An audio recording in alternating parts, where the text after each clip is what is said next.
Vous êtes sur BB24 et vous faites bien. Voici les titres du journal. Célébration ce 21 avril de la Journée internationale de la créativité et de l'innovation. À cette occasion, 2021 est décrété par les Nations Unies, Année internationale de l'économie créative au service du développement durable. L'allaitement maternel conduit à la santé et au bien-être de la mère et de l'enfant. Selon les spécialistes, il favorise le développement du nourrisson et le protège contre les maladies infectieuses et chroniques. Et puis dans ce journal, un sociologue dira ce que le Bénin gagne à promouvoir la diversité culturelle qui est un outil de création de richesse pour l'économie culturelle.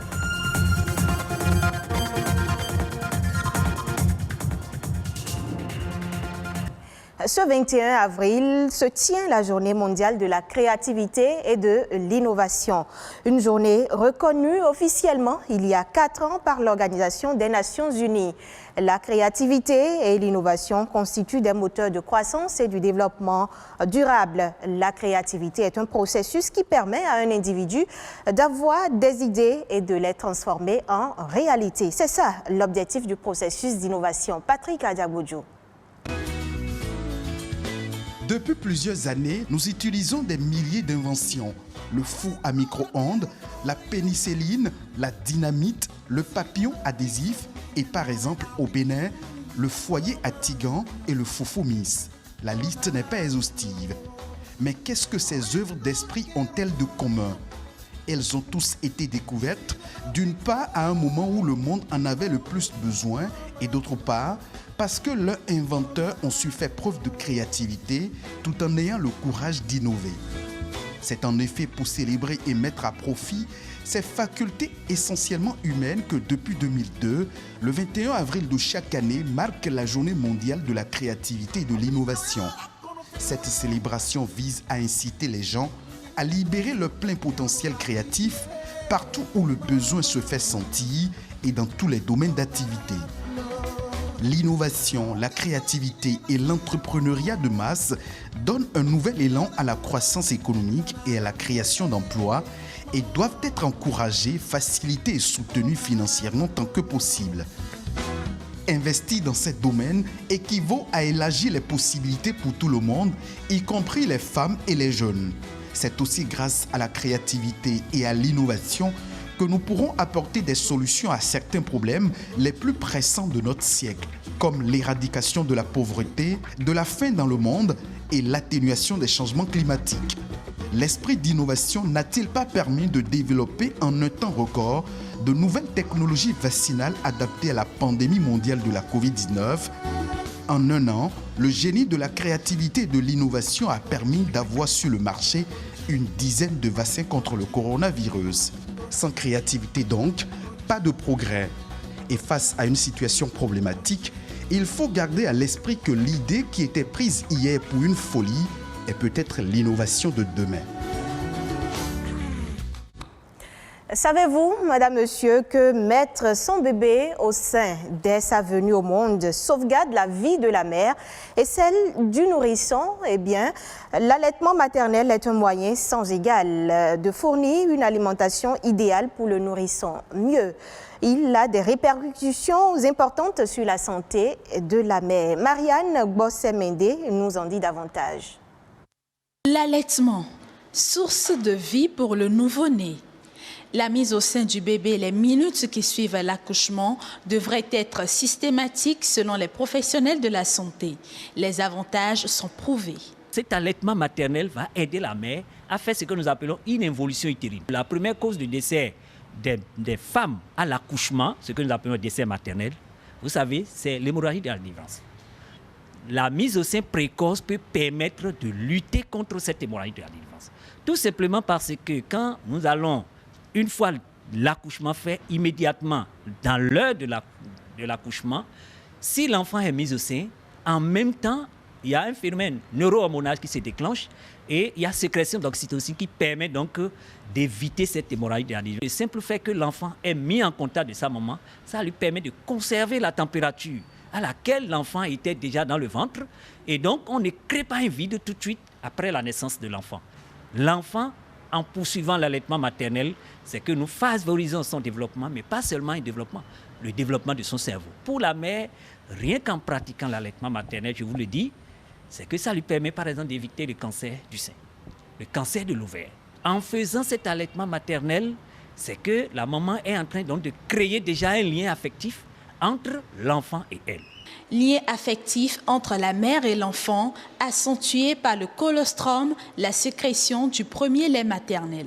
C'est un concentré de lait qui regorge non seulement des éléments nutritifs qui sont très bien concentrés, qui permet à l'enfant rapidement d'avoir ce qu'il lui faut pour démarrer la vie de façon conséquente, mais en plus de ça, ça regorge des vitamines, notamment la vitamine A, qui joue un rôle important dans l'immunité, dans la croissance de l'enfant, et ça permet à l'enfant également de grandir normalement. Ce lait contient des anticorps et des globules blancs qui permettent donc à l'enfant donc de rentrer dans la vie avec une protection en attendant que son immunité s'installe. Compte tenu des bienfaits du lait maternel, il importe de sensibiliser les nourrices. Une tâche qui incombe aux sages-femmes et infirmiers qui sont souvent au contact des parturientes.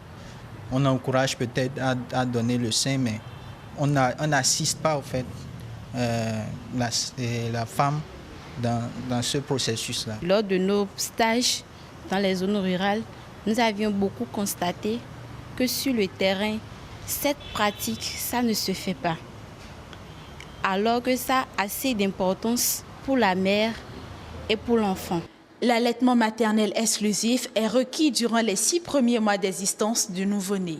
La mise au sein précoce réduirait de 30% le taux de mortalité de la mère. Parlons à présent de la diversité culturelle. C'est la variété et la multiplicité de langues, de religions et de modes de vie dans une communauté. Quand on parle de diversité culturelle, cela signifie que tous les peuples ne partagent pas la même culture, mais cohabitent dans un même espace géographique. Au-delà de son caractère de multiplicité, la diversité culturelle est un outil indispensable pour le dialogue et le développement. C'est ce que nous explique Félix Badiagon. Il est sociologue. Il faut voir à travers la diversité culturelle la notion de culture. La notion de culture renvoie à l'ensemble des moyens dont dispose une communauté donnée pour répondre à ses besoins. Lorsque vous êtes dans votre culture et la langue que vous parlez, c'est par exemple un moyen de communication, c'est un moyen de faire passer des messages dans votre communauté.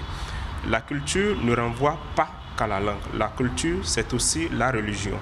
La culture, c'est également les arts.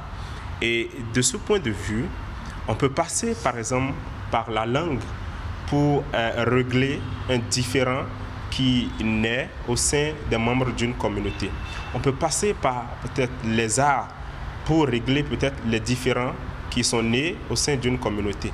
On peut passer également par la religion pour régler effectivement également un différend qui naît, un conflit qui naît au sein d'une communauté. Elle est un outil de développement en ce sens aussi que quand vous prenez les différentes cultures que nous avons au Bénin par exemple, nous pouvons à travers ces cultures-là produire de belles œuvres afin de pouvoir vendre ces œuvres-là à ceux-là qui ne sont pas de notre pays, à ceux-là qui veulent voir quelque chose de nouveau. Quand vous prenez les arts, par exemple, nous pouvons passer par ces arts-là pour vendre des choses que les autres n'ont pas et que nous pouvons faire valoriser. Que chacun mette en valeur sa culture, c'est d'abord de savoir que ce que j'ai, là où je suis né, la communauté à laquelle j'appartiens, cette communauté-là est riche et que je peux faire tout ce que je veux dans ma communauté, à travers ma communauté. Madame, Monsieur, place à la Nation en bref du jour, un condensé de l'actualité nationale présenté ce mercredi par Nadège Omonla-Dessani.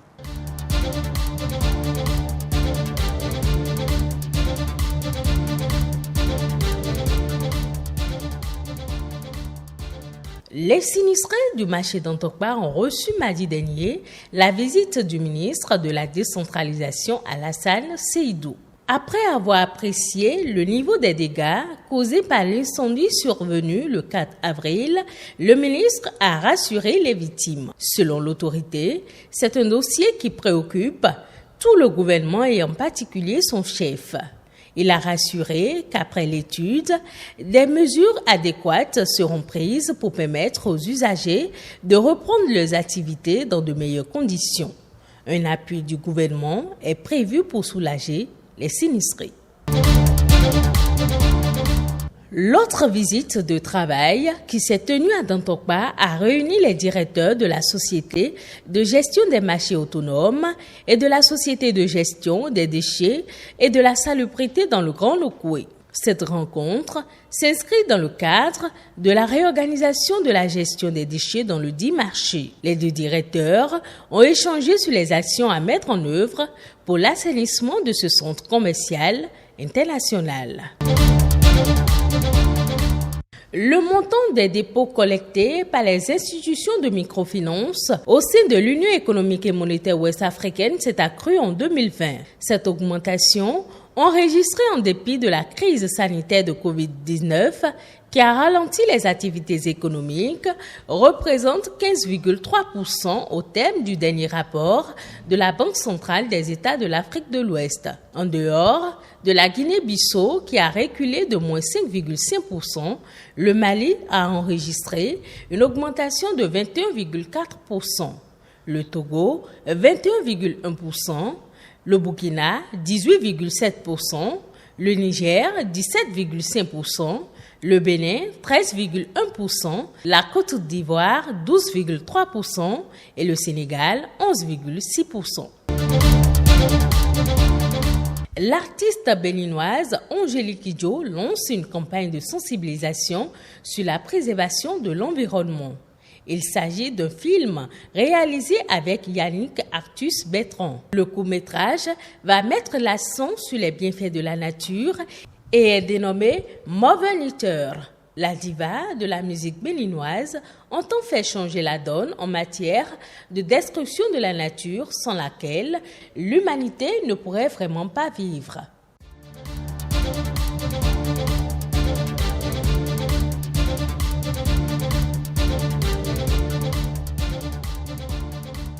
Actualité internationale, Madame, Monsieur, par 7 ans de Covid-19, le saturomètre est devenu un des outils principaux des urgentistes.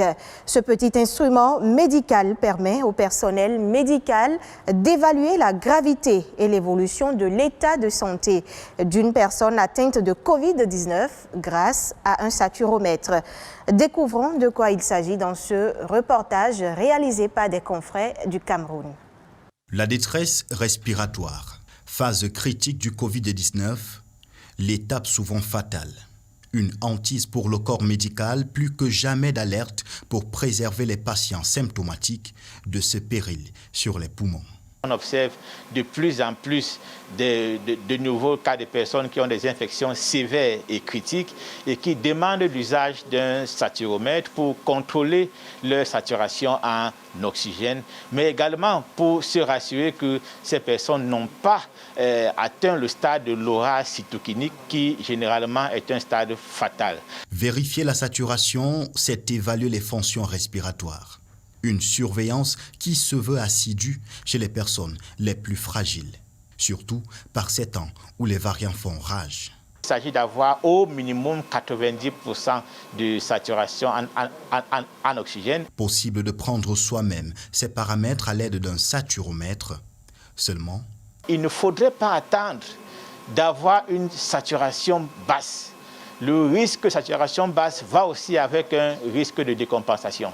Car le virus à couronne et ses variants invisibles et sournois renferment toujours de nombreuses énigmes qui ne sauraient être confiées à des mains inexpertes.